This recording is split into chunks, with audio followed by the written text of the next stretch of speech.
Do everybody welcome into the radio Misfits for a Monday night. I'm here. Where's James? James, what happened? Where you at? I just made you big. I don't like that. I like that one. There you go. That's how we like it. Why do I look so close? What's going on with me? I hate these cameras. James, how are you? Welcome to the radio Misfits. Yeah, I'm with you. I liked it better when it did these two, but side by side. Yeah. Right? When it was the full screen, and then when we do this, I mean, I'm okay with this, but you're not centered, and you always lean the wrong direction, so you take yourself out the frame like this. I don't like this. It's too close up. That's not good. It's just one of the, I don't know when this happened. Why? I don't know. I can't. Never mind. Anyway, welcome to the show. We do this every Monday through Thursday, 9 p.m. Central Standard Time. Typically, it's three of us. It's me, James, and then this other guy named E. He's not here today. Another kid thing going on. His kid's at football camp. Got named Beast of the Camp. Apparently, good thing. So there you go. Well, that sounds like a huge compliment. Yeah, sounds important. All right, so it is the first day of the week. I got a whole bunch of stuff I want to get into today. But James, how was your weekend? You got any tales of woe? Any hijinks you got into this weekend? My weekend was 100% spent next to a kiddo of some form or fashion. I was on live on the radio in New Orleans early on Saturday morning, but other than that, it was all Papa and kiddo time. Now, I don't think that I'm Father of the Year. Me and wifey had some expenses pop up, and so our entertainment budget for the rest of July is pretty screwed. Yeah. This is I know that. and it's only the 10th, y'all. So our we're gonna be inventing games in the backyard for the next 3 weeks. Yeah. So our this is the summer of pretend. Your kids will remember the summer of pretend. I did do something that I hadn't done in a long time that I wanted to talk about, and it's going to make me look like an idiot, but it's still a good story. So we went to the movies on Friday. Get out of town. So in Bug Tussle has like everything to do except for special events. You can't go to an NFL football game or a Mavericks game. You're not going to go to an opera, or very rarely is there symphonies and decent concerts. We get Swift isn't in town. Never. All right. So what you have is just the regular stuff to do on the weekend. Let me guess: go-karts, mini golf, hang out at the Tasty Freeze, and maybe a movie. God, that's so dominated by kids out here in Bug Tussle. Yeah. If you go anywhere that can be family accommodative and you don't go with your kids, it's going to be awkward, because everyone else is going to have kids there. So we went on a double date. They got a babysitter. Our kids are old enough that they can manage themselves. And so that's the unique situation we're in. So, okay, well, what do 4 adults do? It's 2 married couples, so we're not going to go out trolling the town. My friend prefers not to go to bars because he's a recovering alcoholic, and that's just a pain in the butt for him. It's no fun for him. No fun for anyone else. No, well, it's just kind of a jerk move. Hey, why don't you just watch the 3 of us drink and have a great time for 2.5 hours? No. With all due respect, and I come from a family of alcoholics, so I understand alcoholism at a molecular level. But it's your failing. It's your failing. Why are you now dictating the rest of the night? It's your failing. You should be able. Don't come. We'd love to have you. You're a terrific person. Right. But if you can't handle it. It's like when Aerosmith did this to me on my 21st birthday. I had Aerosmith tickets to go see Aerosmith on my 21st birthday. I was going to be able to buy beer and drink legally for the first time. Well, it just so happened at Aerosmith, they were all in alcohol rehab, and they decided that tour they weren't going to sell any alcohol. So on my birthday, I got screwed. They're failing. It's their failing, not mine. I send Steven Tyler an angry tweet. But no, look, we want to hang out with him sometime. It's rare, because usually when we hang out with them, it's at their house. You hang out at houses a lot in Bug Tussle, more so than the big city. But, something that we can do that doesn't involve alcohol or necessarily children being around. And, we're starting to narrow the windows of opportunity here. We're also looking, since it's July, something indoor with air conditioning. So no putter, batting cages, or go-kart track, or anything outside, round of golf, tennis, none of that. So y'all got pools out there? How about a little late night adult pool party? little mixed. Well, he doesn't drink. This guy's no fun. See, this has less to do with Bug Tussle and more to do with him not being fun. Yeah, the problem's not Bug Tussle. The problem is somebody turns into Mr. Hyde or Dr. Jekyll or whichever the bad one is when he drinks. I think Mr. Hyde's the bad one, right? So we go to the movies. Now, I went to the movies once last year because my mom, Granny, was taking all my kids to see the new Jurassic World, which was really good. But they took care of my tickets and stuff. By the time I got there, I just grabbed my little stubby and walked in. What I didn't know when we went this time is we walked in and there's no box office up front and there's no dude ripping a ticket or anything. In fact, they barely even have velvet ropes anymore. Did you know that now you buy your ticket at the concession stand? I did not know that. I did not know that because I haven't bought a movie ticket. I go to movies sometimes. All right. So maybe I go see 10 movies a year with my kid because we like movies. 10 movies a year is a lot. Yeah, at least once a month. I mean, yeah, I think so. I think we So do. you do regularly go to the movies. Is that regular? Because I used to go to movies every week. You know, like in the 90s, I was going every week. So now 10 times a year doesn't seem right. But okay. So we do. It's been a decade since I haven't purchased tickets on Fandango. I buy my movie tickets on Fandango and I scan my phone when I walk in. That's just, I haven't purchased a ticket or dealt with a human in a decade. Yeah, so this is something I did not know. I had gone to a movie, I think it was like 5 years ago, and I remember buying the tickets online for that because it was a new release. I think it was, I don't know, not like Avatar 300. It wasn't that long ago. I forgot what it was. But I remember buying them on an app before, but we didn't buy these on the app. We just bought them when we got there.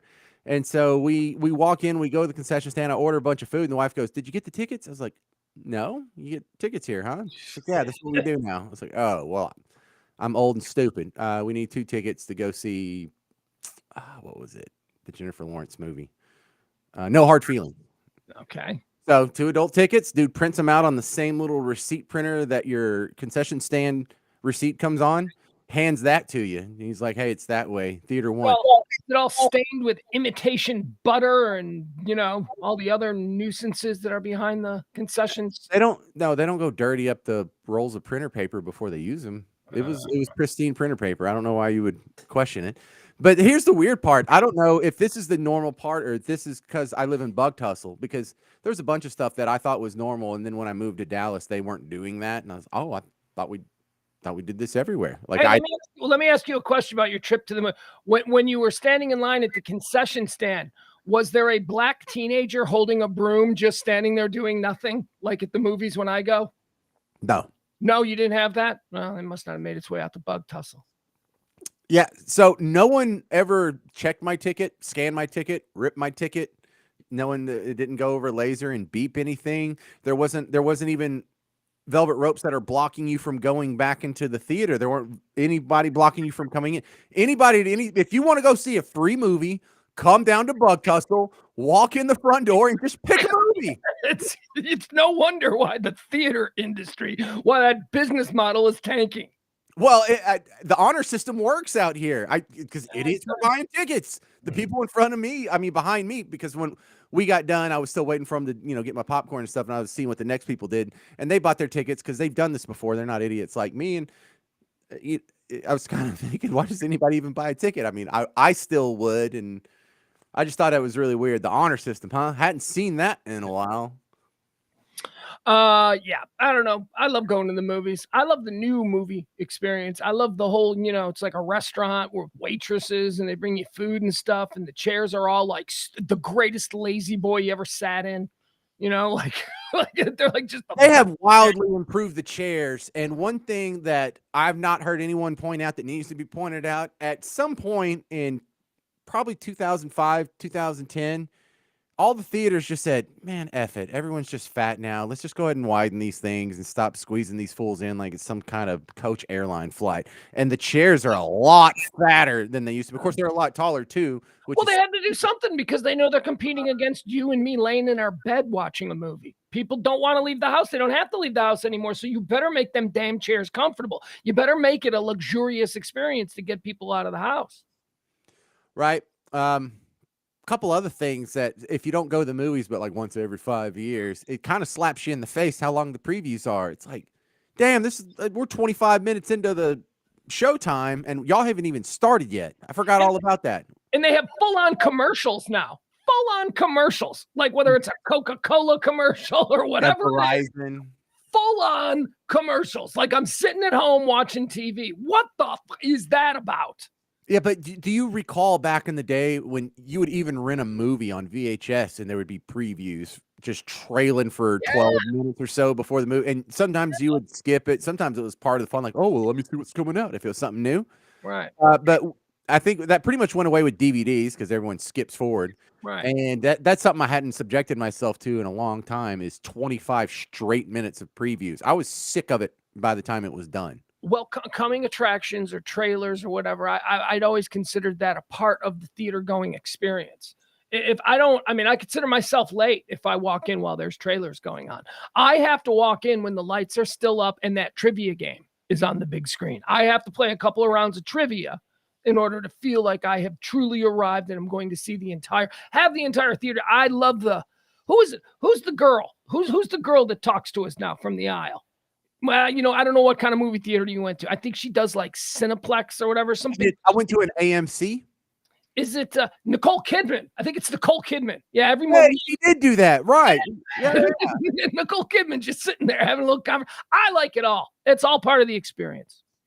I thought it was better than I remembered, but still, I can see why I don't go on a regular basis. I would like to add that in the previews, there's a pretty interesting movie coming out about the meme stocks, the GameStop fiasco, where the Wall Street Reddit group took on some short sellers, some hedge funds. Yeah. That looked really cool, just because it had such a crazy, incredible cast to it. The rest of the movies weren't even memorable for the most part, and the movie I actually saw, No Hard Feelings, Jennifer Lawrence, was really good. I don't even know. See, here's the thing about movies. Unless it's a superhero flick that my kid wants to see. I mean, that's when I talk about going to the movies. It's been for a superhero movie every single time, or some Keanu Reeves punching people in the face movie. Those are the only things I see. I don't anticipate big theatrical releases anymore the way I did when I was in my 20s. Now I anticipate like what's dropping on Netflix or what is going to be the new thing on Hulu or HBO Max. So when you tell me that there is this Jennifer Lawrence movie, and what's it called? No Hard Feelings. Never heard of it. Right. Never. She is an A-list box office superstar. I have never heard of this movie. That's how much the movie industry, the theater going experience has sort of dropped off from our radar. Was it good? Did you like? Who else is in it? Well, you know what? I gotta look this up. No Hard Feelings. So Matthew Broderick's in it. Ferris Bueller. Okay. Yeah, he's in it, and that's kind of the only people I recognize. Is you know when I'll see this? I will 6 months from now when it pops up on Netflix and I see it, I will go, "Hey James, I saw that No Hard," and then we can talk about it. But that's really when I see new things 6 months after they leave the theater. Same. I'm never on the forefront of Hey, did you see the new movie that just came out? Nope. No, but if it's something new that's on HBO or Netflix or Prime or something, I might say, yeah, I've seen that. I've seen that. No Hard Feelings, James, is a 2023 American sex comedy film directed by Gene Stupanitsky. It stars Jennifer Lawrence as a 32-year-old Uber driver who answers an ad to date a shy 19-year-old played by Andrew Barth Feldman. Let's see here. Matthew Broderick co-stars. All right, so it looks like one of the MILF comedies. Yeah, it's a rom-com for sure, and I don't know. The premise sounds terrible. Sure does. Yeah, I think this is. It doesn't say anywhere that it's loosely based on a true story because I feel like I've heard this story where the parents offered to trade a Buick for dating their son. You don't have to be a complete prostitute about it, but just give them a social life and a little bit of confidence boost and a good time. And no, it does not say it's based on a true story. It says it's a screenplay written specifically for this. Well, I recommend it. It's not going to win any Oscars. It's not a brain buster, but if you want to just turn your brain off and have a couple giggles. It's funny. There you go. I had hoped on this episode of the Radio Misfits to have my 14-year-old son come on because when I don't know if we talked about this on Thursday or not. My son owed me an 80s movie. And he hates watching 80s movies, right? Because it's the 80s. I don't even know. Honestly, he doesn't hate them because here's what happens. He has to legitimately give me 30 minutes. If he gives me 30 minutes of the movie and he wants to be out, I'll respect that. But typically after 30 minutes, he's in. Because I don't pick crap movies, James. I pick actually good movies that just happen to have been made in the 80s. So typically by 30 minutes, I know I can get them. And he owed me an 80s movie. So we were, did we talk about this with you? The ones we were trying to pick? Yeah, we did. Yeah, we did. So we settled on Risky Business. And I had wanted to have him on tonight to give a review of Risky Business.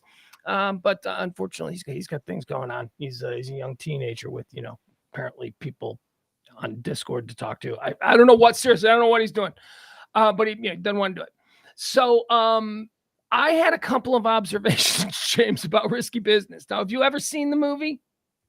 So I saw Risky Business once when I was like 11, and then I didn't get it, and I think I turned it off. And then I happened on it again in my 30s, and I just saw like the second half of it, and I was like, wait a second.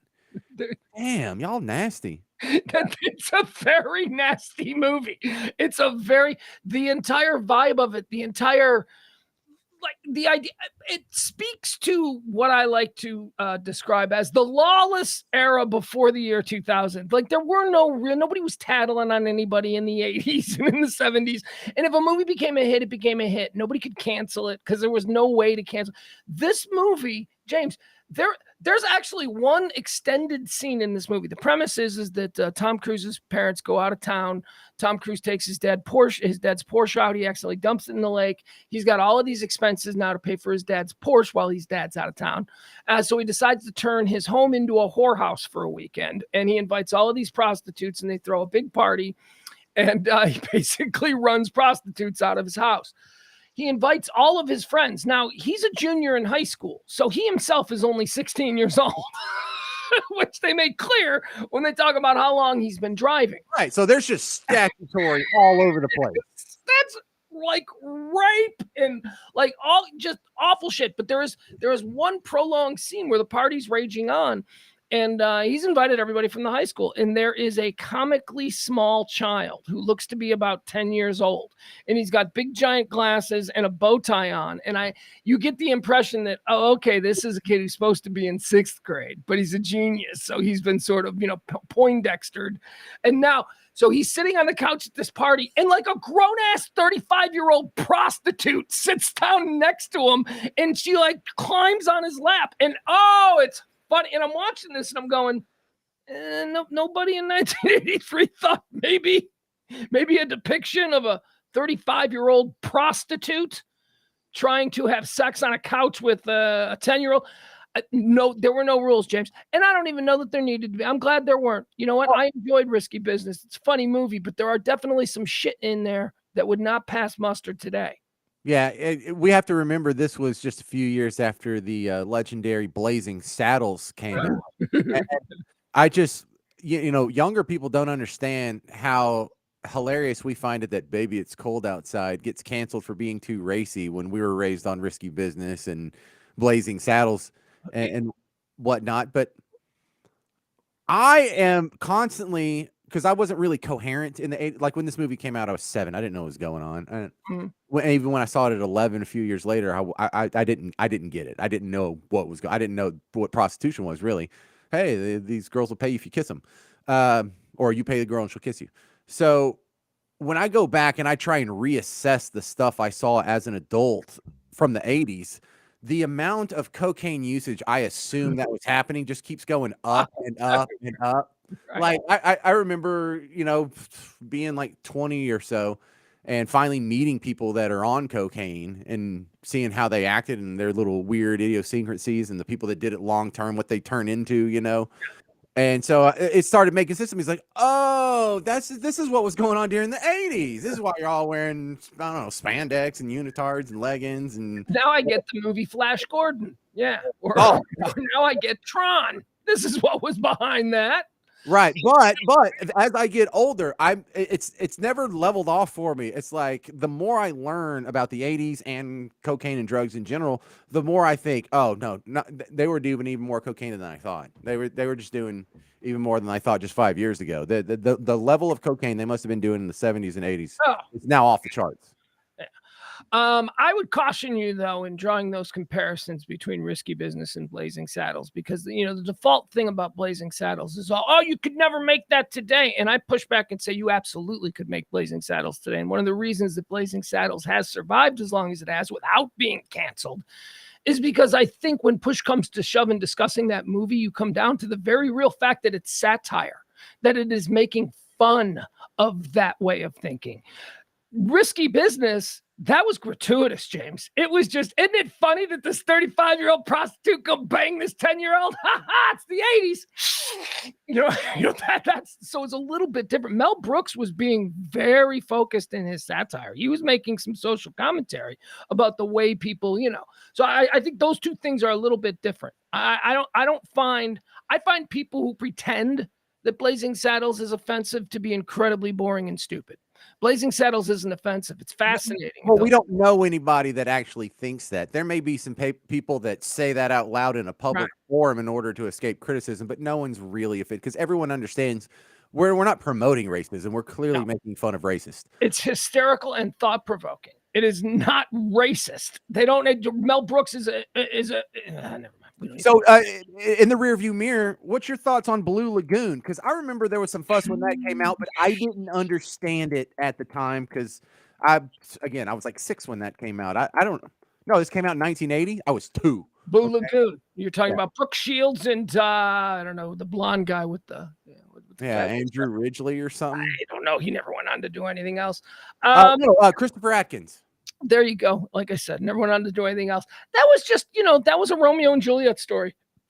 Yeah, and it's okay if you put it in that context, but in retrospect, there's a movie that came out that shows a 14-year-old girl swimming nude, or however old she was. Wasn't she underage?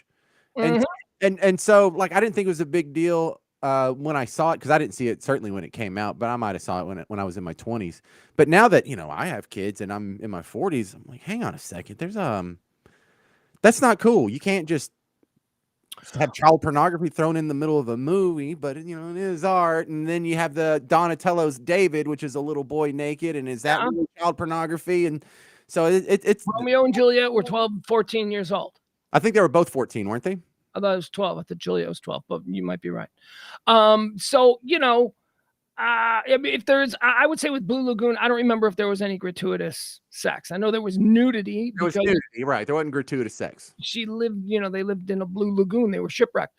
I would direct your attention to something that Brooke Shields did about 5 or 6 years earlier than that. Her first nude scene was in Pretty Baby, where she played a child prostitute at about 10 years old and was depicted on screen being presented as a gift, as a 9-year-old virginal prostitute to a bunch of wealthy men. I would look that up, Pretty Baby. I would also direct your attention to Jodie Foster in Taxi Driver, where she played a 14-year-old, and she was only 15, 16 years old herself. She was playing a hardcore New York City Times Square prostitute. So I don't know. Could you do those depictions today? Could you cast a 14-year-old Jodie Foster to play a prostitute, or would you have to get a 25-year-old actress who looked 14? Well, it's apparently it's legal because they did it and no one got in trouble for it. It's acting, it's theater. Yeah, but should it be? Can we get an 18-year-old to play the part of a 15-year-old prostitute? Like, do we have like the child labor laws or something people really want to stand behind unless we're making them naked on screen? No. Here's the problem though. And I see where you're going. It's like, personally, I think it's fine. I don't think we should worry about it. I don't think we should be sticking our beak in this. We got bigger things to worry about. But these two examples that we've just cited, Jodie Foster and Brooke Shields, they went through this and they did this as a child, and they both turned out to be incredibly normal and seemingly decent, well-adjusted adults. They are not the child star disaster stories. Jodie Foster is one of the most respected writers and directors in Hollywood, and she's an old lady now who just sort of lives off her Oscars. Brooke Shields is I don't know what her deal is, but she seems totally normal. She's not always getting into trouble and stuff. You know what I mean? She seems like she's okay. So, these two actresses were exposed to this kind of thing at a young age, so they seem to be all right. They're not exactly the Dana Platos, from Different Strokes or some of the other train wrecks that you could. I don't know. I don't think it's a big problem. No, it's not a big problem. It's just kind of icky, kind of bothering me. I do want to talk to you about something. I don't know if you have anything you want to get into, but as we move through today's show, I want to make sure that we talk about this big breaking story that is happening this evening. I've been covering it on the noon show. And since it first started up, I believe it first became a story on Thursday. And are you following the situation at Northwestern University with their head football coach, Pat Fitzgerald? All I saw was a headline that said there's a hazing scandal, and that's all I know. So what is it? Okay, so as I've talked about on the noon show, Pat Fitzgerald grew up in my hometown. Pat and I worked together at Sluggers, like I know him, like he was a doorman when I was a bartender. I wouldn't pretend that we could run into each other now and be like, hey, buddy, but we would remember each other, right? So yeah. I always admired him. I always liked him.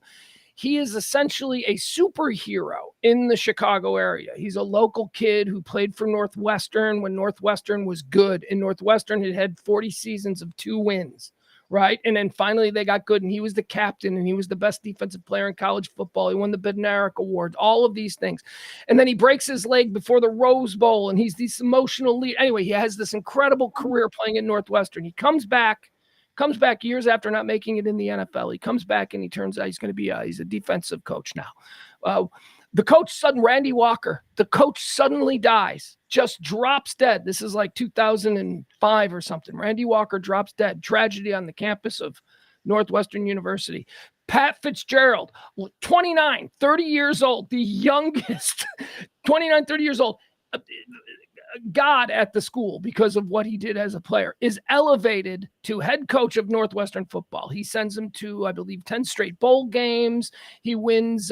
He has in 17 seasons, he's only had 3 losing seasons. I mean, so he has taken the Northwestern football program to respectability when they were the worst for half a century.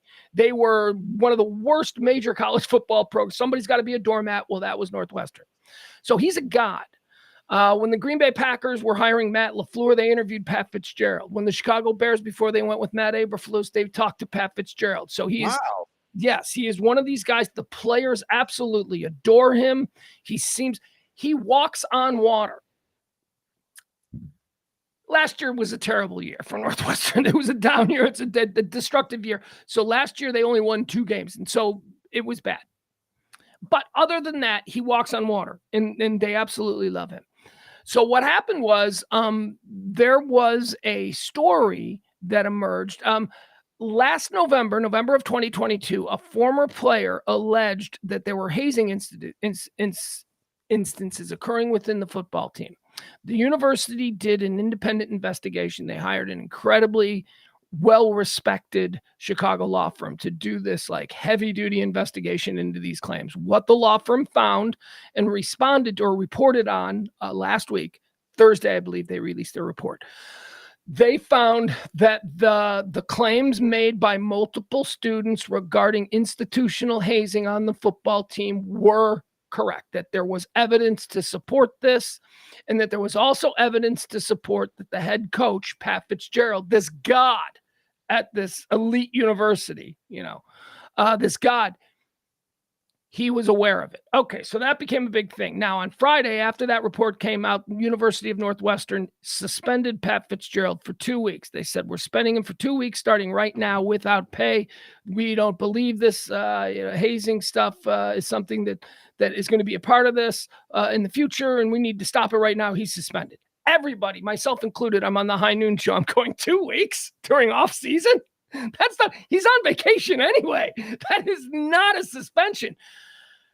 And then the Northwestern student newspaper got involved. Okay. The Northwestern student newspaper, after seeing that because of these allegations, after seeing that the university only suspended him for 2 weeks, the student newspaper said, we're going to look into this. Now, James, what do you know about Northwestern? Do you know? I mean, do you know what they're known for? What they're good for? What they're known for like academics and their law school. no, yeah. Well, I mean, they're known for academics for sure. They are to what Alabama is to football, Northwestern is to journalism in America. Okay. It's like the number one J. There's Columbia, NYU, and Northwestern as like the number one J schools in America.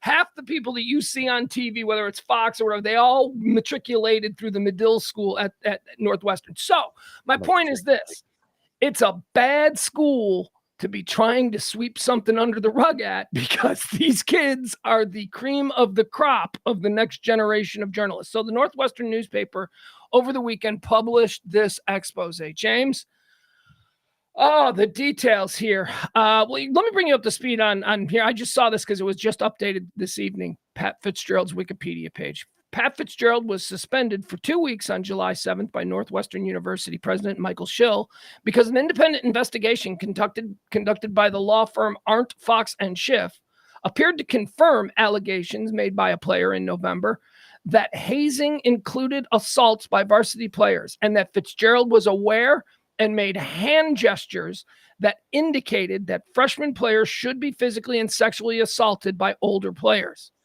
So, what the investigation found, and what the university initially just thought was worth a 2-week suspension, was that there were these things called a Shrek's list, and it was written on a billboard, a blackboard in the team's locker room, and it was the names of players.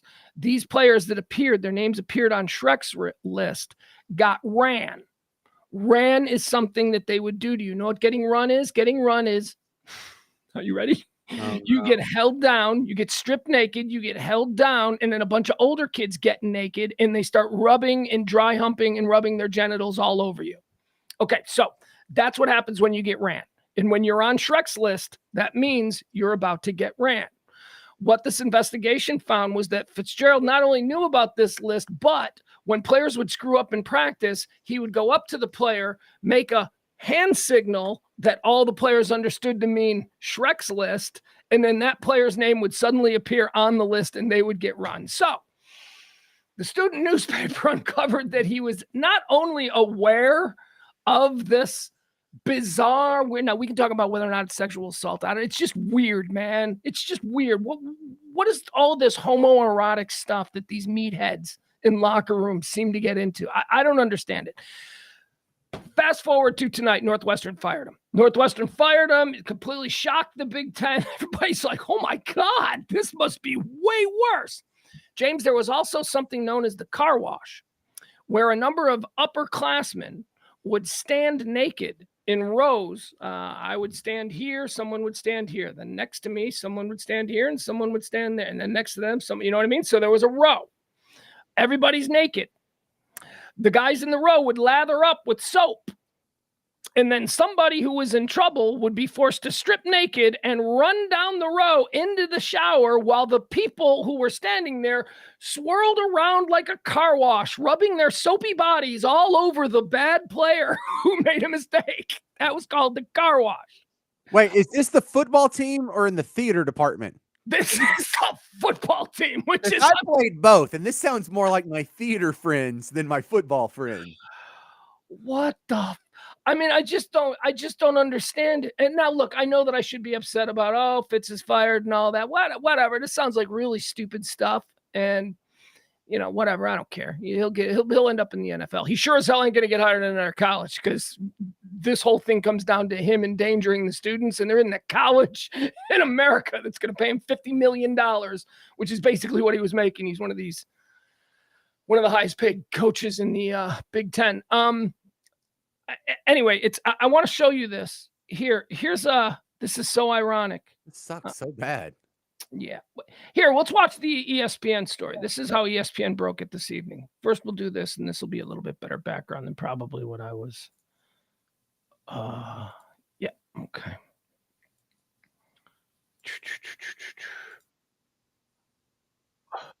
All right. So here's how ESPN was reporting it earlier tonight.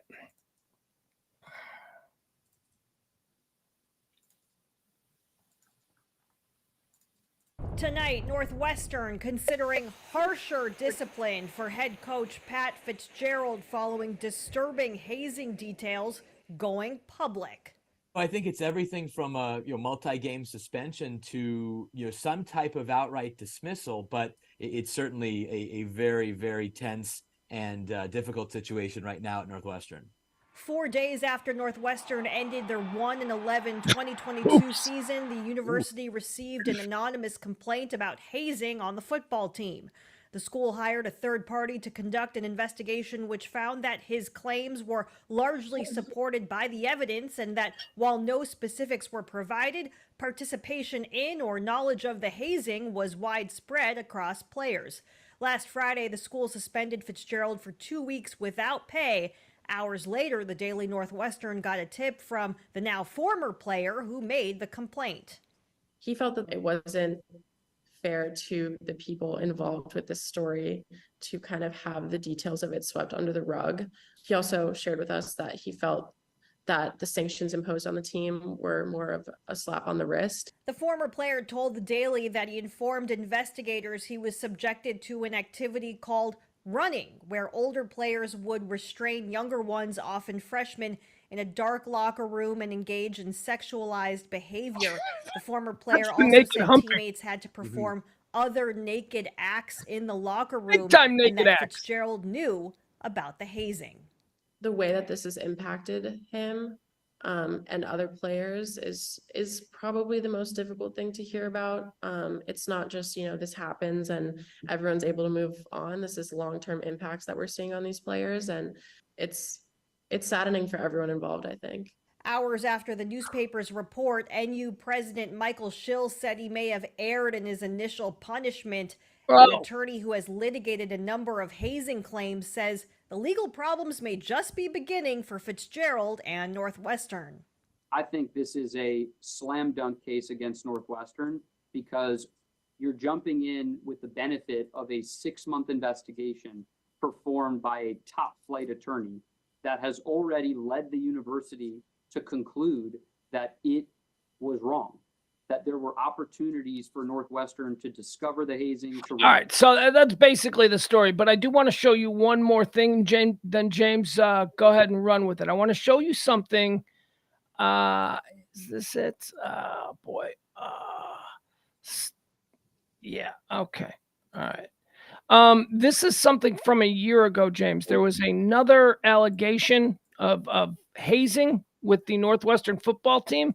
So this is Pat Fitzgerald 1 year ago answering questions about that. So here, check this out. Let's see what he had to say a year ago on the subject of hazing. Hold on. Oh, you just dropped it. Yeah, I know. There we go. We got it. Let me help you there. Thank you, sir. Yeah. When I think about the difficulties that every team has as they welcome new members into their families, one of the big issues that we've seen in college athletics and across the country is the hazing issues. Things that we believe here in Northwestern, number one, is there's a zero tolerance for hazing. Zero tolerance. There's no reason why to ever have it. I know there's a lot of initiations and traditions and things of that nature, and we had that here back, frankly, when I was a player in some different ways. But, as society's evolved and as we've really thought deep about how we want to welcome our new family members in to our programs and into our organizations, hazing should have nothing to do with it. Instead, how about thinking about, in our context, what we do? Have a Big Brother program. Have an upperclassman or someone older. A naked Big Brother program. Look after a younger player. Teach them the values. Teach them what it means to be a part of your culture. Find yourself a young man. They have to be successful in their initial stages of being a part of your family. Never forget what it was like to be that young person coming into a new environment. Scared. Here at the collegiate level, it's leaving the nest, leaving home, and coming into a new culture that you've never been a part of. Sexually You're afraid, confused. you're scared. You have all these different things going through your mind about just how bad it's going to be. Hazing doesn't need to be a part of that issue. Let's turn it around the other way and give them a Big Brother and give them an opportunity to be successful. Yeah, do that. All right. Isn't he fantastic, ladies and gentlemen? Pat Fitzgerald. Quite a guy. Coach Fitz, huh? Yeah. So in closing, first of all, the hypocrisy there, that guy, that the way he, hold on. I think that's just PR. That's what he's supposed to say. That's what pretty much any coach should say if you put a microphone in front of them, whether they have hazing or not. Right. What's he going to say? Hey, they hit each other with their wieners when they mess up in practice. No, of course he's not. But the reason it hurts so much, and this is what I'm trying to get across to you, is because that did not seem like just coaching PR. That seemed like that's Coach Fitz. He had been so consistently that guy. He had been so consistently Captain America for the last 25 years as this guy, this leader of men. You should be so lucky to have a guy like Coach Fitz take your son under his wing. You know, it was that kind of a thing. And now it turns out he just full of shit, man. He's Shrek listing dudes to get other dudes to rub their balls on their face. It's just weird, you know? And that's the other thing I don't understand. Look, I understand this stuff goes on. But why is it always, were you ever involved in a team where there was hazing and it got really did it get sexual? Yes, and it sucked. And why? Man, I don't know either, other than it's really awkward. And people like to, if they're trying to make you feel awkward, what's a good way to make someone feel awkward? And yeah, and it's kind of like in some of those Muslim countries where they think the shoe's the world's biggest insult. So when a statue gets knocked over, they take off their shoe and they hit it with it, or they'll throw their shoe at you. Or like I've gotten fussed by a Muslim because I had my legs crossed and my shoe was exposed to him. He's like, "Could you put your foot down, please?" I was like, "Oh, I forgot. I'm stupid old Christian, stupid me." But I think it's for most of them, it's not like they're latent homosexuals and they're just trying to squeeze in a little fun wherever they could get it sexually. I think it's more of just the humiliation factor, but some of them do turn out to be gay. And so looking back at my career, some guys were enjoying it. Some guys, it was a turn on. Yeah. I know two of them that were enjoying it. One from the soccer team and one from the football team.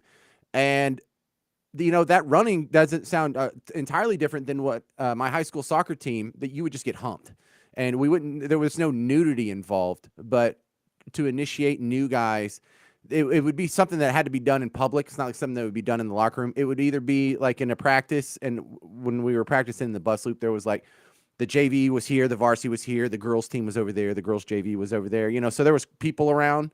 So you had to be humped in a public place. One of the other popular places to do it was on the sideline before or after a soccer game when, people are in the stands. There's only like 20 of them, just parents and girlfriends for the most part. But the new guy would get tackled and there would be a dog pile and they would just be humping and making loud, like sexual noises just to embarrass him, right? And it would last 30 seconds maybe. Like it didn't drag on. It was just something to draw some attention. And once everyone's looking, was laughing, it broke up and went away. But when I got moved up to JV, they're like, "Hey man, it's the middle of the season. You just got promoted. You haven't been humped yet." I'm like, "I'm not going to be effing humped." Right.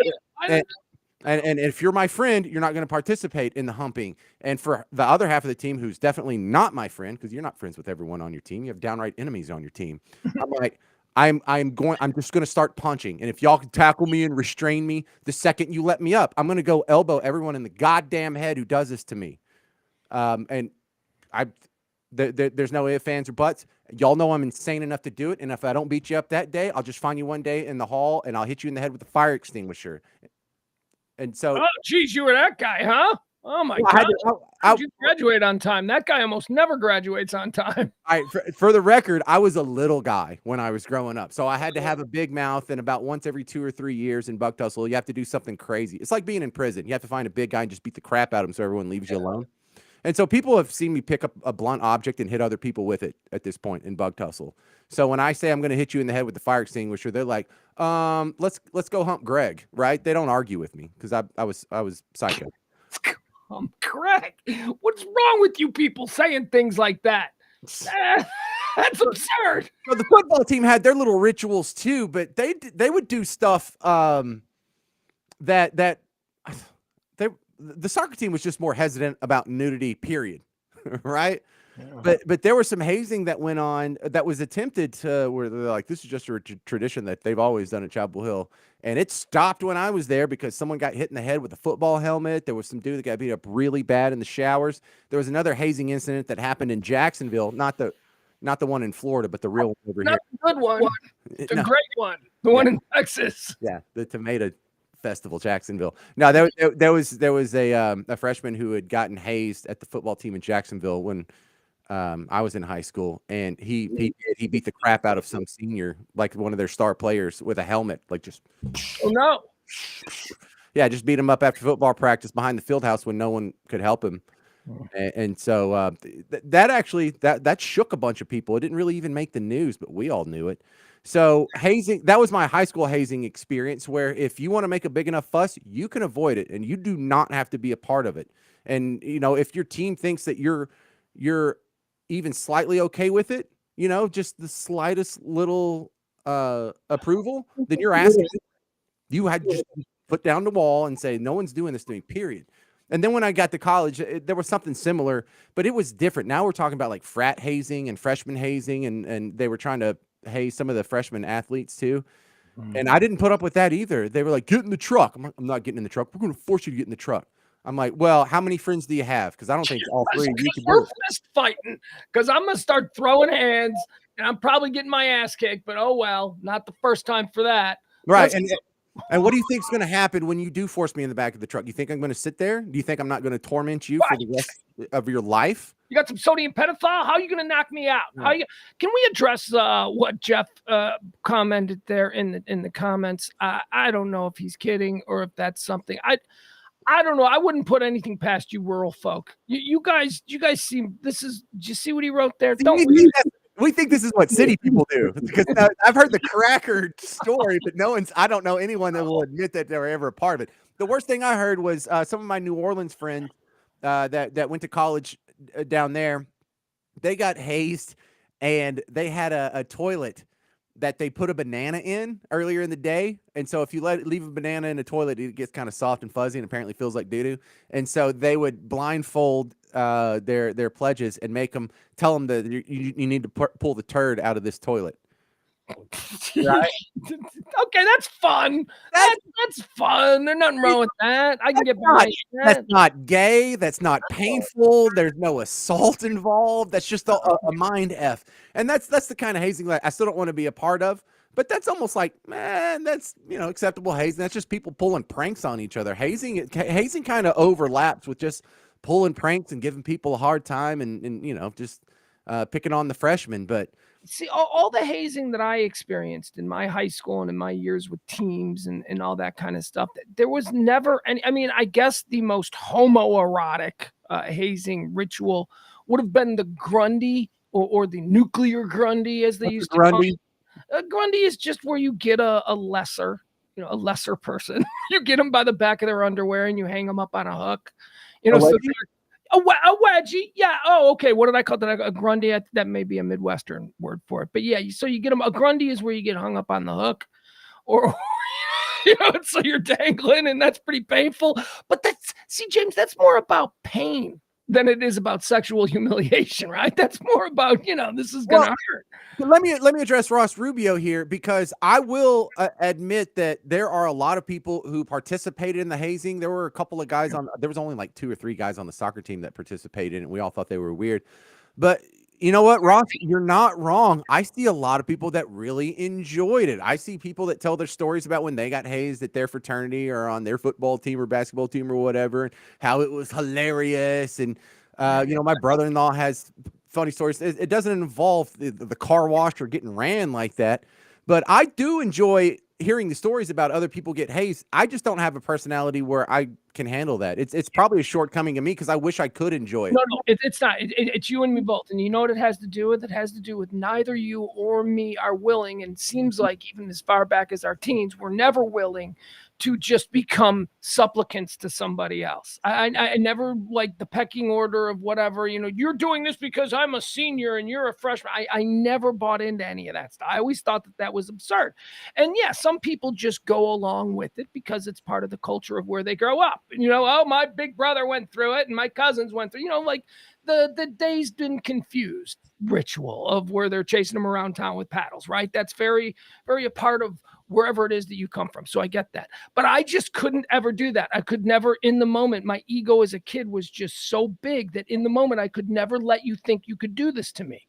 And so I don't know, but I'll also say that I can say that without ever having really been tested, because we didn't do these kinds of things. The sort of things that we did was, we get people really drunk. Everything was around beer and booze, like very alcohol driven, like in my teenage years. Yes. So you'd get somebody like, somebody would end up in the emergency room because of alcohol poisoning. And then, you draw all over them, right? With Sharpie markers and all that.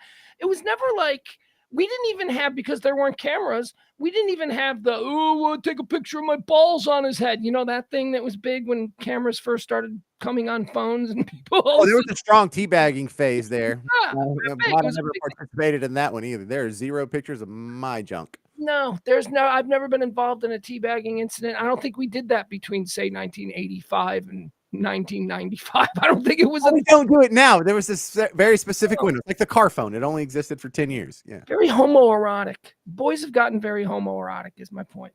All right. One last thing that I wanted to get into tonight, James, unless you got something, but I wanted to talk about Jonah Hill's kiss. That's what I was. Oh, that's exactly what I wanted to bring up next, because I read that, and I still don't have a fully fledged judgment on this, because I get torn in both directions. The comments under the original post are 10 times better than the discussion that is floating around in your head. So I love the fact that we have comments on all these stories now. How cool would that have been when you were like 1988 and you got like an Iran-Contra article in the paper, but you had everyone's comments under it with like links to like other the information on the same story?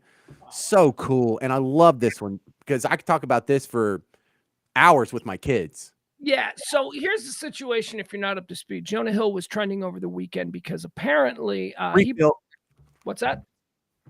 Refill. He's going for a refill.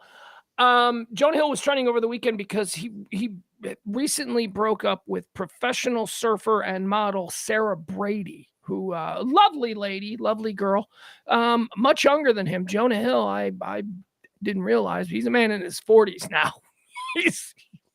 And she's a 25-year-old, beach bunny surfer who's also beautiful. So they turned her into a model. They broke up, and I don't know how recently they broke up. I don't know how long ago this message was sent, but Sarah Brady, Jonah Hill's ex, released over the weekend some text messages that he had sent to her. This is the one that blew up. This is the one that everybody is, seizing on, although there are a number of them. I'll read it to you. Here's what he wrote to the lovely Sarah Brady.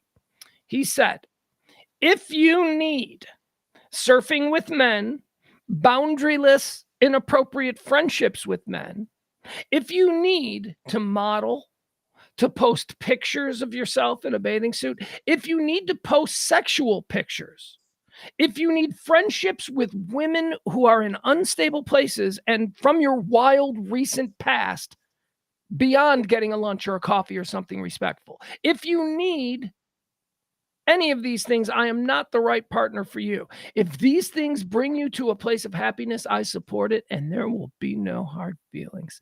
These are my boundaries for a romantic partnership. My boundaries with you." Okay, so this is where he goes for a shot. "My boundaries with you based on the ways these actions have hurt our trust." Oh, now he is, of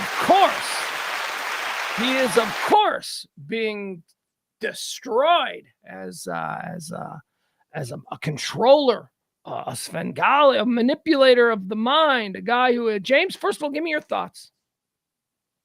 First, everyone needs to wipe out of their mind how awesome they think it must be to be Jonah Hill, because it's not as good as you think it is. Like, why is this guy being so insecure? He's Jonah Hill. He can have anyone he wants. He's got to be like laying down rules, and he's a big star and a millionaire. And probably has chicks falling all over him. It's not what you think, and it's not what you want, and it's not as great as it looks when it comes to being like one of these famous people, or even just a rich person, but rich and famous, and you're trying to find a soulmate.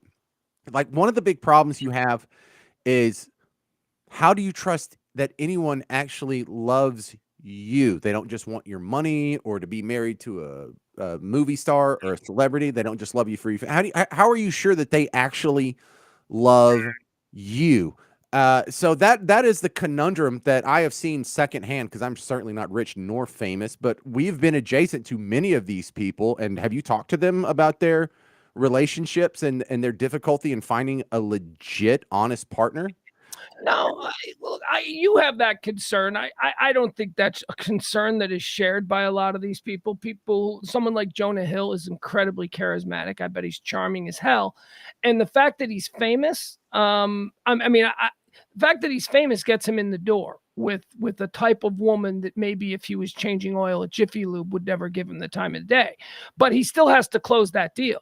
I mean, I don't think there's as much a concern about I think these guys are confident in who they are and they're charming MFers and they close the deal. I know for my own history, I have been with women who were way better looking than I should have been with. And I can tell you that I got one of them to marry me. I know that she absolutely fell in love with me because I can be a charming MFer. So I don't think that's as big a concern as you. However, you're divorced twice. Well, yeah, that's what does that have to do with it? That's part of it. You got a guy. I mean, you got a woman that you probably couldn't have otherwise gotten had you not had your status as being whoever you were. Right. And it didn't work out. And that's what Jonah Hill's worried about. You know, nothing that it didn't work out. I mean, this idea you're divorced twice. I mean, yeah, I'm pretty okay with that. I mean, when the divorces were coming, I was like, yeah, let's end this. I mean, I didn't, you know what I mean? It's not the other thing about Jonah Hill where leave me as much as quite honestly, I left both of them, but go ahead. Oh man, I want to dig in that. But back to Jonah Hill. Maybe you can. Well, we'll have to dig in. Not now. We don't have time. I know. Well, yeah. No, yeah, I mean, talk about that Inwood Tavern or something. But so Jonah Hill, the other thing that I want other people, this, but the other people watching that haven't been like celebrity adjacent is if you're like known for being fat, you act cool with it, but it hurts. Anytime you make any kind of comment on Twitter or Facebook, dude, the guy I worked with in Sirius, it was his show, and I was like his little sidekick buddy. And I disagree with you again, man. I am fat. I know a lot of fat guys who are perfectly comfortable being fat. I think you're projecting how you would feel. I don't. There's a lot of confident fat dudes out there, man. Oh no, I'm not saying they're not. I'm saying it's not a given though that if you're a big guy that you're going to be okay with it.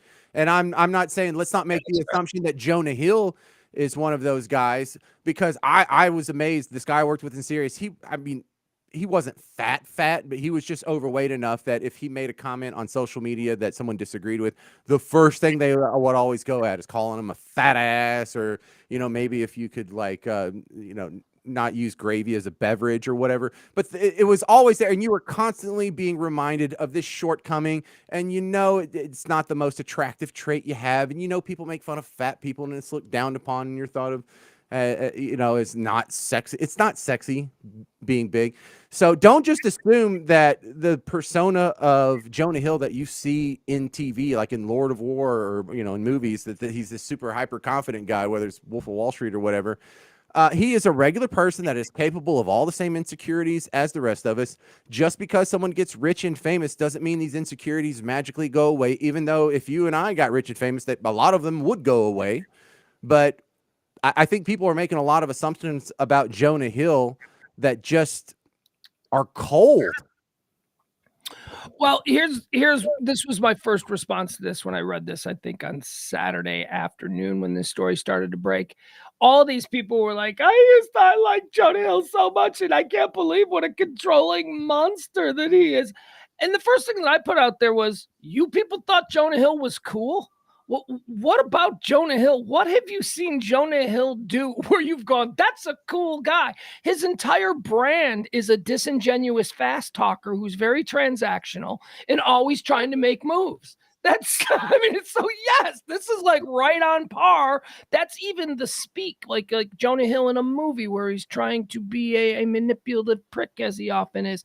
He might even talk the way that tweet to Sarah Brady is written, where it's like in bullet points, and first, bro, second, like that. So the idea, Moneyball. Right. So the idea that that people are upset that Jonah Hill, it turns out, is, kind of a dickhead boyfriend. I'm like, look, I love him. I love him in films. He's terrific, but he seems like an asshole. He's not Paul Rudd. That's what I said during the noon show. Nobody's going, yeah, Paul Rudd, Jonah Hill, same kind of guy. No, not at all. Not at all. So there's that. But then there's this. I want to talk about the actual note that he wrote to his girlfriend. Okay. And I want to talk about it because you said you had some confused feelings about it. You weren't sure how you feel about it. Here's how I feel about it. He obviously doesn't give a shit about this girl because he's Jonah Hill.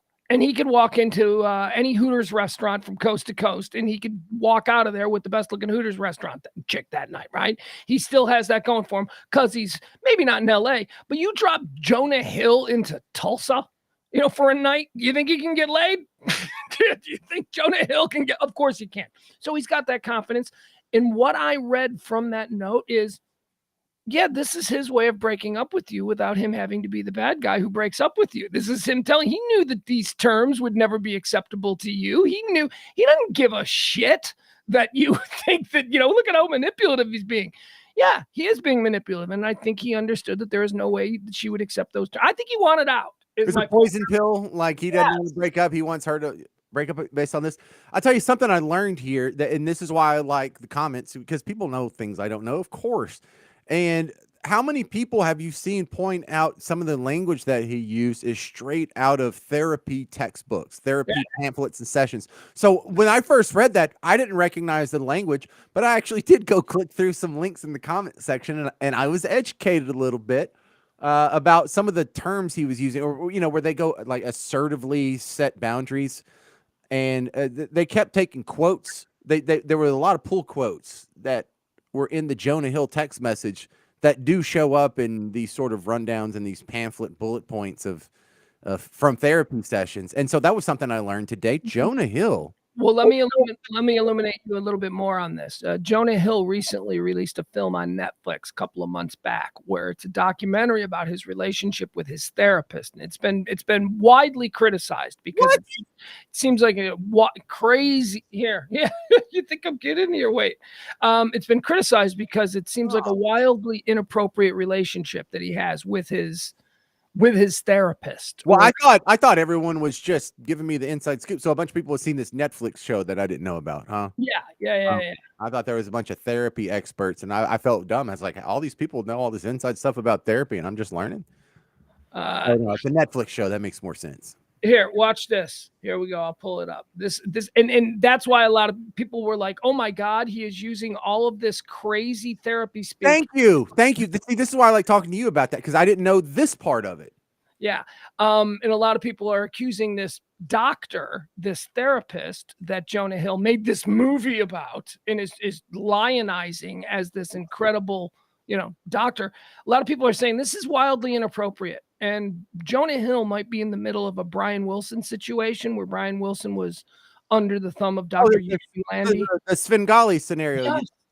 Man, how many times have we said that this week? Exactly. I mean, once, but we said it once last week too, which is kind of a lot. So the documentary is called Stutz, a film by Jonah Hill about Stutz is his therapist. Watch this. What's up, Stutz? Hi, Jonah. Okay, entertain me. I'm just gonna start by acknowledging how odd this endeavor is. A patient making a movie about his therapist. But my life has gotten immeasurably better as a result of working with you. If it worked for me, maybe it will work for other people. The average shrink will say, don't intrude on the patient's process. They will come up with the answers when they're ready. That's not acceptable. They just listen. And your friends, who are idiots, give you advice. And you want your friends just to listen, and you want your therapist to give you advice. You don't have to solve all their problems, but you have to give somebody... All right, we don't need to see that whole damn thing, but you get the idea. So he is... Let me see the other minute of that. I can watch it on your own. I watched it for about 20 minutes and I went, oh my God, this is like some brainwashing bullshit. And I got rid of it. And I'm a therapy enthusiast. So I was definitely interested in his relationship with his therapist. Mine's dead. My favorite one. So what, I know this is kind of personal, so you don't have to answer if you don't want to. Your therapy background, how many years of therapy have you been exposed to? Probably altogether about 7. I haven't been going regularly, but there was a 5-year period between 2002 and when I first moved here, 2000. Basically, when you met me, you had to go to therapy. 2007. Yeah, I was going weekly to my lady up there in Legacy Village. And then when I moved away, you could stop going to therapy. No, I stopped going around 2009. I stopped going right around the time my son was born. Need to get back into it. And before that, nothing to really speak of. But James, we do need to get out of here. But because we need to get out of here, Wait, we didn't even finish the Jonah Hill thing. what else we got to say about it? He's a D-bag. Go ahead. You want to wrap it up? Well, I was also interested in the amount of girls that didn't agree on this, because there were some girls who read that and they were like, this guy is a psycho, controlling, narcissist piece of garbage. And there were some other girls that read that and they thought these were completely reasonable boundaries. Even though I don't think I would agree to them and want to date, there's probably someone out there who thinks that's the right way to go, and he just needs to find the girl that's okay with that. And that's kind of nice that he's setting up these boundaries and not leading people on in a relationship that's going to be otherwise doomed. Well, they were absurd. They were absurd. He's talking to a girl who is a surfer and a model, and he's saying you're not allowed to take pictures in a bathing suit. She's like, well, unless you're going to pay me 6 figures a year, I'm going to have to keep taking pictures in my bathing suit because that's kind of what I do. He wanted to break up with her. He wanted to break up with her, and he's gutless about it. He didn't want to be the bad guy, so he put out this insane. This was a deal breaker. What do they call what was he using all the therapy language for? Just as cover?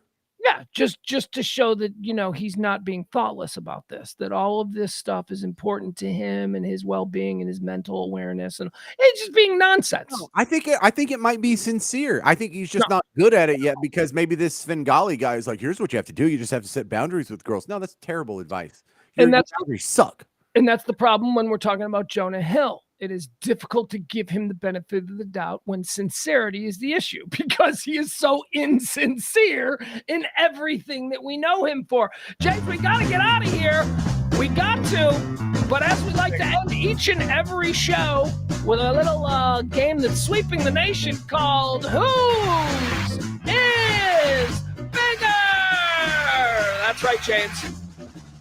Whose is bigger? A game where I put together a couple of questions. Yeah, James, go ahead. What's our category today? Well, I'm kind of doing the whole intro thing. I was going to get to that. You didn't interrupt me. I was getting there.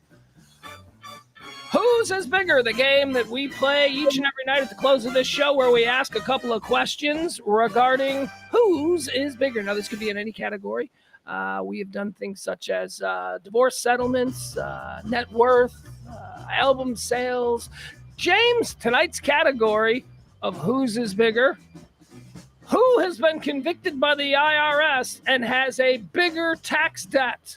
That's right, celebrities' tax debt. Whose is bigger? James, I'll give you the name of a couple of celebrities. Talk a little bit about their tax debt. You tell me, who do you think owed the IRS more money? Are you ready to play? Yeah, bring it on. I like this one. It's a good one. All right, here we go. Whose is bigger? Celebrity tax debt. James, we all know the story about Wesley Snipes and his time spent behind bars. Oh, he's the apex predator of the IRS. Is he, though? Well, he should have been. I'm totally on his side. James, whose tax debt is bigger? Wesley Snipes or Ja Rule? Whew. I'm so glad you didn't say Willie Nelson, because now we're talking about, Godzilla versus King Kong in tax debt. I imagine he'll be making an appearance probably at the very end if he's smart. I know a lot more about Wesley Snipes than Ja Rule's tax problems. And in fact, Ja Rule's tax problems have been far overshadowed by his Fire Festival goof up. That was part of the whole thing. He was in tax trouble, so he needed to make a whole bunch of money off that Fire Festival. That's why he allowed his name to be used. And it didn't work. Oh, it's a shame. But I'm still leaning Wesley Snipes, just because I think Wesley Snipes had more taxes to pay than Ja Rule. Wesley Snipes is the winner. He owed the federal government $7 million. Ja Rule, just $3 million. Ja Rule has been so successful, he owed $3 million in taxes. James, whose is bigger? And by that, I mean tax debt to the United States government. Stephen Baldwin. He's the weird surfer religious Christian Baldwin. Yeah, he's both stoner and Christian Baldwin. At the That's same right. Stoner Christian skateboarder Baldwin. Stephen Baldwin or The Situation, Mike Sorrentino from Jersey Shore. Whose tax debt is bigger? Wow, man, such comparable people here. Stephen Baldwin had the better career overall, but it was in the 90s. When Biodome come out? So I would lean Situation just because the numbers would be bigger on when he was successful, but I'm so not sure on this one. Gonna need an answer. That's final answer. Situation is correct. The Situation, Mike Sorrentino owes the federal government $9 million. $9 million. Stephen Baldwin, just $400K. That's a lot of bronzer, dude. Let's go to the world of baseball, James. Whose is bigger? We're speaking of tax debt to the United States government. Whose is bigger? New York Mets superstar Darryl Strawberry or disgraced National League hero Pete Rose? Oh. Whose tax debt is bigger, Darryl Strawberry's or Pete Rose?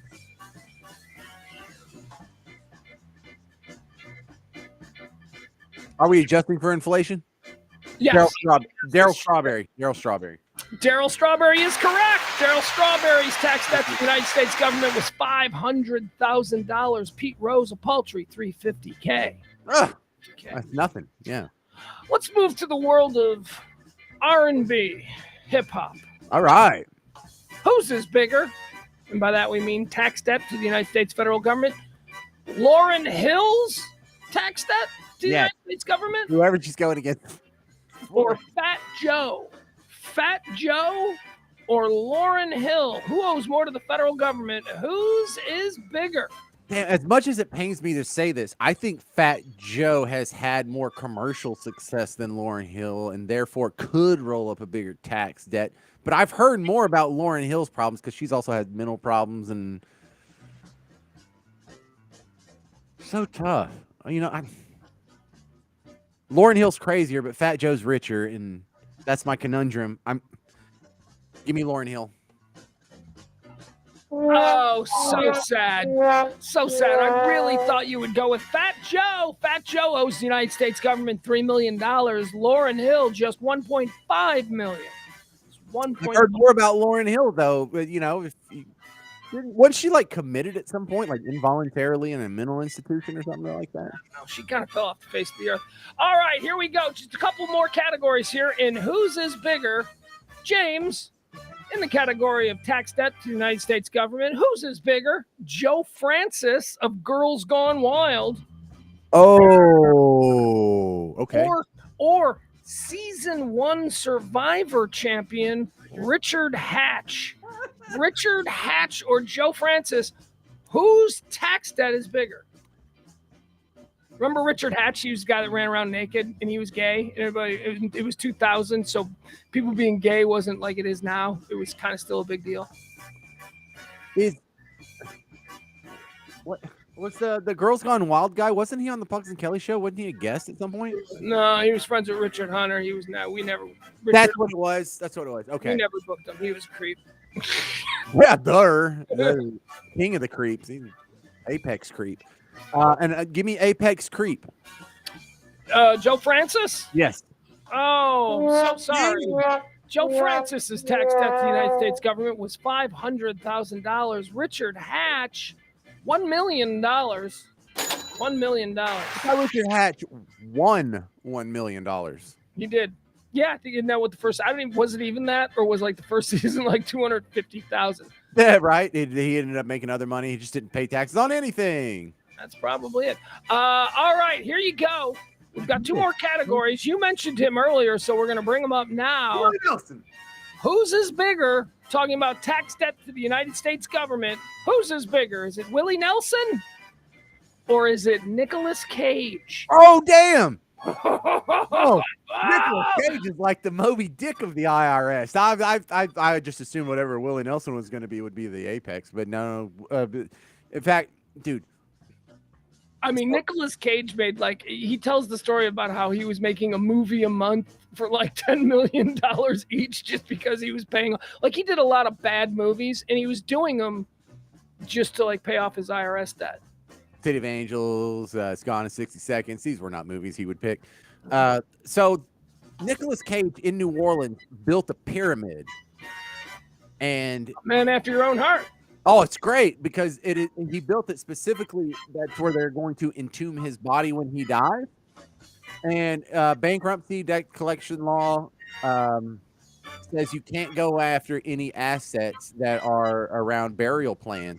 So he spent like $9 million building this pyramid. So just basically to shield some money from the IRS, which is great. Yeah, and it's in the French Quarter, actually. It's in St. Louis Cemetery, just across Rampart from the French Quarter. So when you build pyramids in a crap town that's 12 feet under sea level just to evade the IRS, that makes me lean Nick Cage. All right, the question is, whose is bigger tax debt to the United States federal government, Nick Cage or Willie Nelson? Who did you say? Nick Cage? Willie Nelson is the larger tax debt. Willie Nelson, $16 million. I remember that, but Nicolas Cage, $14 million. All right, last one. There we go. Whose is bigger? A little something for the ladies here. Whose is bigger? Tax debt to the United States government, Martha Stewart or Tony Braxton? Wow. Martha Stewart or Tony Braxton. Now, remember, Martha Stewart's this is what she went to jail for, not paying. Well, she went to jail for the insider information. Insider trading. Yeah. Okay, so she didn't go to jail for this. This is the taxes that she didn't pay on her inside information or whatever it was. All right. Tony Braxton, Unbreak My Heart money is pretty big, but Martha Stewart money's huge. So either Martha Stewart got a little behind on her taxes or Tony Braxton got a lot behind on her taxes. And I think just because they are so mismatched is why you threw them together. So that makes me want to lean for the little guy and go Tony Braxton. Final answer, Tony Braxton? Tony Braxton owes more, you say? Yes. Is correct. Tony Braxton has a federal tax debt of $500,000. Martha Stewart, a paltry $200,000. Dude, if you're Martha Stewart and you're $200,000 behind on your taxes, you're caught up on your taxes. It is. Congratulations, James. I wasn't keeping score, but we're going to pretend because we lean into optimism that you've won. And that's going to be today's edition of Whose is... I have no way to get out of this. No. See, I think Ross wins. He was keeping score, and he declared it in the comments section first. So congratulations, Ross Rubio. Right. And his quote is, "I win, bitch." So right. I win. Thank you, Ross. Thank you. I really appreciate it. All right, James, tell people where they can get Florida stories. Oh, man, I just put out a great episode yesterday. It was heard nationally on about 100 radio stations on the Walter Sterling Show live. We're talking about big stations in Philadelphia, Chicago, and St. Louis, and Los Angeles, and New York City. But you can catch it for free as a podcast. The audio version's on Spotify, iHeartRadio, Apple Podcasts, Google Podcasts, Amazon Music. There's a video version too that's exists on video platforms. So think Twitch, YouTube, Facebook. If you search it, you'll find it. There's no excuses. And I've got kids, so go follow it, subscribe to it, download it, whatever. I don't know what this is all about. Dante. Pugs, what was it like to review 90s rock alt icons, Local H, before their legendary performance at the Gypsy Tea Room in 2004? Boy, I hadn't thought about the Gypsy Tea Room in forever until just now. Yeah. What a wonderful place that was. I love that. I don't know what this is in reference to, but I'm a big, Local H. I saw Local H twice, both times. Well, one time at the Bomb Factory, one time at Deep Ellum Live. But both times. I used to see them a lot back in the 90s, back in Chicago when I was managing bands. They were always out there grinding. I love Local H. Anyway, what was it like? They were nice guys, right? It's really just one guy, Scott, right? Isn't what was no? Is it Scott? It's the dude and the drummer. It's like Uh, the black keys with white stripes. It's really just the dude. The drummer is just Replaceable. yeah. I got nothing on that one. What was his name? Scott? You go with Scott. That sounds right. Scott something. All right, I don't know. James, we'll talk to you tomorrow night at 9 o'clock for more Radio Misfits. We do this every Monday through Thursday, 9 p.m. Central Standard Time. Thank you for being here. We'll see you tomorrow at noon. I do the noon show, High Noon Report. Hot topics, current events, trends, all that stuff. See you tomorrow at noon for that. Pugs, wait. What? Did you see this? Pugs, you literally interviewed them on 105.3. You don't remember every interview that you did 23 years ago? No, I know. I interviewed him in Chicago too when I was on there. I don't. Dante, what did you have for lunch 2 Wednesdays ago? You don't know, do you? Yeah, I'm sorry, we don't. I don't remember. I don't remember a lot of stuff. We're far dumber than you think. We don't remember all of our interviews. We don't. In fairness, it's a regular thing for, like, back in the day, I would get off the air and then we'd do an appearance at a bar and somebody would come up and go, remember today when you did that thing? And I would have, honestly, sincerely, no memory at all of what they're talking. I'm glad that they enjoyed it. I'm glad you. Yeah, I love that. No, tell me about it. Tell me what happened on my show today. I missed it.